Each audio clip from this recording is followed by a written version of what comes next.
Kedua, jika projek ini tidak diteruskan, Datuk Ketua, 400 vendor tempatan terlibat dalam projek SCS ini akan mengalami kerugian dan bakal tutup kedai.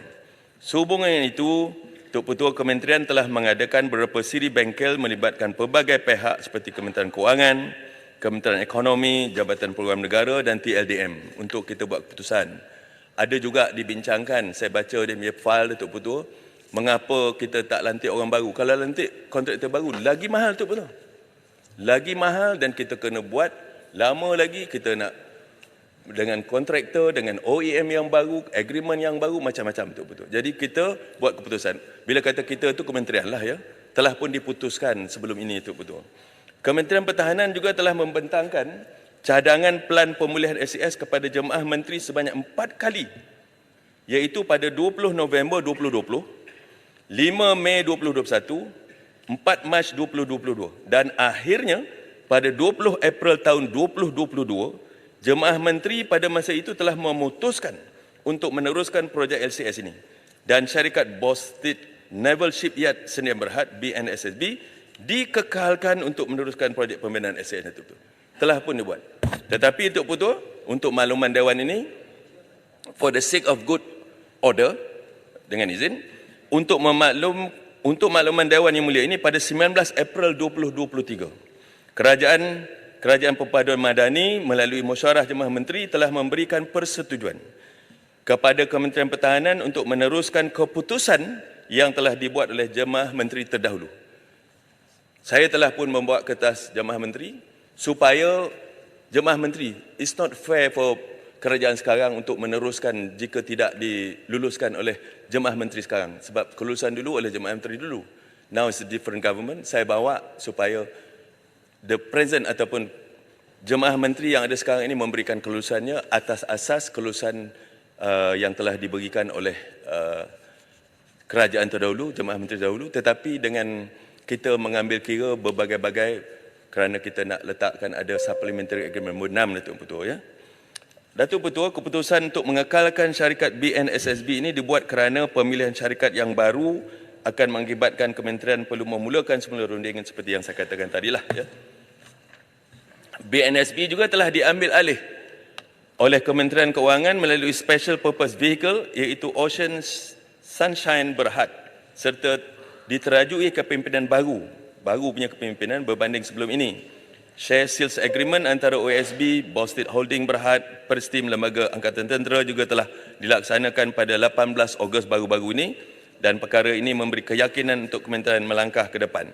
Selepas syarikat ini diberikan ataupun diambil alih oleh SPB MOF, betul-betul, barulah kerja-kerja fizikal dimulakan bulan September, betul-betul ya. Okey, ya Mak Menteri, boleh tak kita kami semua nak tahu siapakah di belakang syarikat SPV ni, iaitu syarikat Ocean Sunshine Berhad? Apa track record mereka dalam industri perbuatan kapal? Kenapa syarikat ini dipilih? Apakah merit mereka? Sebab mereka ni dipilih untuk menyelamatkan satu perolehan terbesar dalam sejarah negara. Kami kebimbangan ya, dia akan berulang lagi sekali, kapal masih tak siap-siap lagi. Jadi sebab kita tahu satu negara kita trust defisit kepada syarikat BNSB. Dah berkali-kali mereka gagal menjalankan tanggungjawab yang diberikan sebagai kontraktor kepada LCS. Saya khawatir syarikat Ocean Sunshine ini cuma shell company yang dibentuk untuk mengaburi mata rakyat Malaysia supaya kita memaafkan dan melupakan kegagalan syarikat BNS dengan alasan kini diterajuk oleh syarikat baru itu, syarikat Ocean Sunshine Berhad. Apakah jaminan MINDEF bahawa pengemudi syarikat Ocean Berhad ini bukanlah orang yang sama daripada syarikat BNS? Terima kasih. Yang Berhormat Menteri, masa sudah tamat, sila gulung. Sekejap saya jawab. Syarikat Sunshine ini adalah kepunyaan Kementerian Keuangan. Ya. Wholly owned SPV, Special Purpose Vehicle by the Minister of Finance. For the sake of nak mengawal supaya tidak ada lagi macam dulu-dulu itu betul. That's why ada klausa di dalam kita punya perjanjian Supplementary Agreement nombor 6 ini bahawa kementerian boleh bayar terus kepada OEM.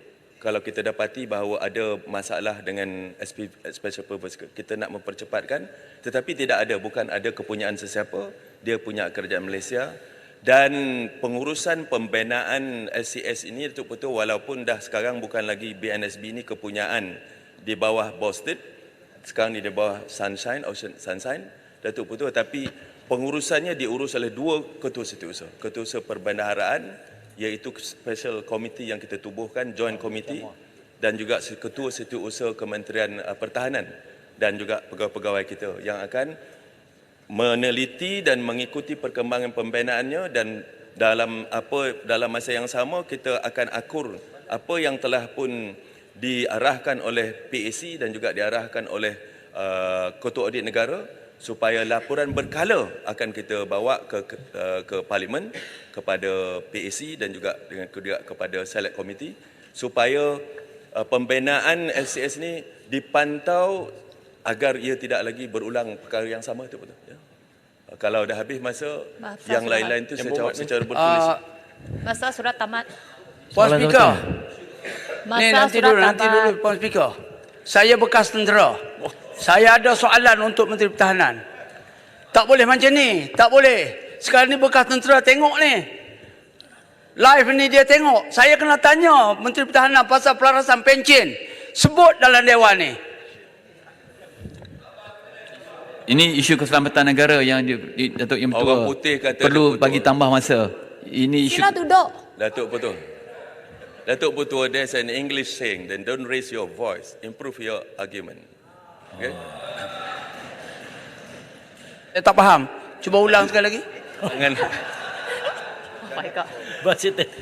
you are former two-star general, don't tell me you don't understand simple English. Okey. Yang Berhormat Menteri jawab soalan, lepas Jawab itu soalan kita Soalan tamat. dia ialah berkenaan dengan pelarasan pencen. Datuk Petua, memang kita telah pun berbuat beberapa option di peringkat kementerian. Kalau banyak ni kita bagi penjelasan, di impact dia banyak ni. Ada 5 kita buat. Kita dah hantar. Tetapi malangnya Datuk Petua, ada beberapa orang, saya tak kata semualah kan, beberapa individu yang merupakan veteran tentera membawa kes ni ke mahkamah. Jadi apabila mahkamah dah jadi kes mahkamah, kita terhenti itu betul. Kita terpaksa terhenti dan tidak ada komunikasi yang perlu kita keluarkan, kerana ini akan dilihat sebagai subjudis kepada proceeding mahkamah yang sedang berlangsung sekarang ini, insyaAllah. Ya. Jadi kita tunggu apa akan diputuskan mahkamah, itulah yang akan kita ambil tindakan selanjutnya, Datuk Petua, insyaAllah. Terima kasih Yang Berhormat Menteri. Saya nak tanya berapa lama keputusan mahkamah ni? Mungkin setahun, 2 tahun, atau 5 tahun, atau 10 tahun. Kalau 10 tahun dah mati semua dah. Nantilah saya berkunjung hormat dulu, ya. Mahkamah ni dia independen. Dia macam ni aja. Dia ada 3 cabang dalam demokrasi kita, legislatif, judiciary dan juga eksekutif. Kita tak boleh campur tangan. Yang legislature punya kita, yang judiciary punya mahkamah. Mahkamah biarlah dia buat, kita tak nak campur tangan. Bila dia nak tu palang pada dia lah, Datuk Petua. Mana boleh saya tahu bila mahkamah nak putuskan? Melainkan mahkamah kata dia akan dengar kes ini sekian-sekian masa, barulah saya boleh cakap ke dalam Dewan Yang Mulia ini. Okey, mengikut undang-undang bahagian 5 peraturan angkatan tetap, pencen, ganjaran dan faedah dan lain-lain 1982. Setiap kali dibuat perasan pencen, perasan gaji, mesti ada perasan pencen. Yang kedua, Majlis Veteran Kebangsaan bersidang pada 29 September 2022 telah meluluskan cadangan pelarasan pencen veteran ATM yang bersara sebelum 1 Januari 2013. Jadi maknanya keputusan dah dibuat. Kenapa lagi mahkamah? Majlis Veteran Kebangsaan dah pun meluluskan. Undang-undang pun dah kata macam gitu. Dah kena buat. Kenapa lagi mahkamah? Majlis Veteran Kebangsaan, Datuk Petua, tidak ada jurisdiction on pencen. Pencen adalah hak mutlak kerajaan di bawah MOF dan akan tertera di bawah akta. Jadi tanda tangan Menteri Pertahanan masa tu apa? Tak laku. Di bawah perlembagaan Datuk Petua, Angkatan Tentera juga dilihat ataupun dirangkumkan sebagai perkhidmatan awam. Ini yang sedang kita buat, orang kata berunding dengan pihak JPA supaya ada kelonggaran terhadap akta ini, Datuk Petua. Ya. Sebab di satu clause ataupun di satu perkara disebut, di satu perkara tidak disebut. Tetapi perlembagaan Datuk Petua dia mesti dibaca bersekali. Kalau disebut sekali maknanya walaupun tak disebut kemudiannya ataupun di depannya, dia akan dianggap sebagai disebut dan terangkum di dalam perlembagaan tersebut. Jadi ini yang kita sedang nak buat, macam-macam kita nak buat untuk kita memperbaiki skim angkatan tentera, tentang pangkat dan macam-macam, termasuk juga penyaluran pensyen. Boleh jadi Datuk Empu Tua di dalam kajian yang sedang dilakukan, bukan kajian lah, perancangan sedang dilakukan untuk menyelaras gaji dan pencen penyalut awam Datuk Empu Tua yang mana telah lama tidak dibuat. Yang akhir sekali dibuat pada tahun 2012. Saya yakin dan percaya yang pencen-pencen ini pun juga nanti, yang isu ini pun juga akan diberikan keutamaan Datuk Empu Tua. InsyaAllah. Datuk Empu Tua, Sekali boleh tak? sebelum Sekali saya, boleh, Yang Berhormat Menteri, terima kasih. Nanti duduk. Sila duduk, masa sudah tamat. Kenapa ada mahu berkaji lagi ni? Kaji apa benda ni? Yang Berhormat Kaji. Menteri, Dia boleh, Yang saya Menteri tak bersetuju kata untuk kaji. tanya saya. Kita dah submit dah. Tapi kerana court case ni kita tak boleh buat, tak boleh teruskan. Habis macam mana? Takkan Yang Berhormat kerana court Menteri. case ni macam ni. Tak boleh macam ni. Jangan gelak tau, jangan gelak. Yang Berhormat Menteri sila. Yang Mak Menteri Habiskan. boleh yang terakhir sekali terakhir. Okey, Yang Mak Menteri, terima kasih Yang Mak Menteri. Sebenarnya bagi saya lah, pejabat awam dengan anggota tentera ni tak sama, sebab tugas anggota tentera kita ni kena standby 24 jam. Kalau boleh lah jangan kita rangkum, sebab kalau di bawah JP susah. Mereka harap beri pembelaan. Cuma saya nak cerita sikit Yang Mak Menteri, perlu isu cerita lagi, tentang tak ada mahkamah. masa. Ada satu kumpulan yang satu harap Yang Mak Menteri dapat cuba cek, cuba tengok file, iaitu kumpulan yang mereka menggelar mereka The Last Mohican. Jadi The Last Mohican ni Yang Mak Menteri, satu isunya isu sama jugalah, isu penyelarasan gaji mereka. Tetapi apabila ketika itu mereka nak bawa ke mahkamah, tetapi pentadbiran MINDEF ketika waktu itu mohon mereka jangan bawa mahkamah sebab takut memalukan kerajaan. Jadi mereka pun tak bawa ke mahkamah. Dan akhir sekali bila lepas satu menteri bertukar satu menteri dan mereka tengok tak ada penyelesaian, akhirnya mereka bawa ke mahkamah. Bila bawa ke mahkamah ditolak. Kenapa ditolak? Disebabkan time base dah lama sangat. Ini jadi sebab tu kadang-kadang saya harap Yang Mak Menteri cuba tengok file The Last Mohican.